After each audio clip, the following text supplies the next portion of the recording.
তো এখানে দেখো এটা একটা সরল সুদের অঙ্ক। তো সরল সুদের অঙ্কটা কী বলেছে, একটি মূলধন 10 বছরে দ্বিগুণ হয় তাহলে 4 বছরে কত গুণ হবে, তাই তো।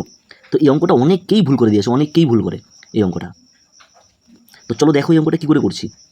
এই অঙ্কটা 10 বছরে দ্বিগুণ হয় মানে কত, আমার 100 টাকা আসল, মূলধনটা আমার 100, তাহলে 10 বছর পরে কত হয়েছে, আরও 100 টাকা হয়েছে, তাহলেই তো 200 টাকা হলো টোটাল, মানে 100 দ্বিগুণ হলো, তাই তো। তাহলে সুদ কত, সুদ আমার 100 টাকা, যদি 10 বছর লাগে এই 100 টাকা সুদ পেতে, এই 100 টাকা সুদ পেতে আমার কত বছর লাগলো, 10 বছর।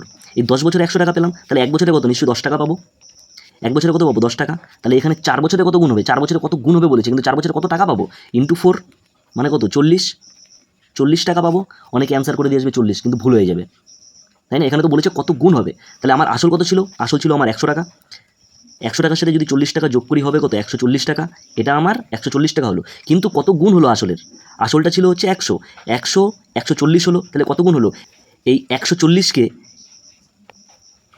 100 দিয়ে ভাগ করে দিলে আমি পেয়ে যাব সমান সমান 1.4, এত গুণ।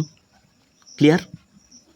যদি ভালো লেগে থাকে তাহলে লাইক কমেন্ট শেয়ার করে দিও, এবং এরকম আরও অঙ্ক পেতে হলে আমাকে অবশ্যই ফলো করো।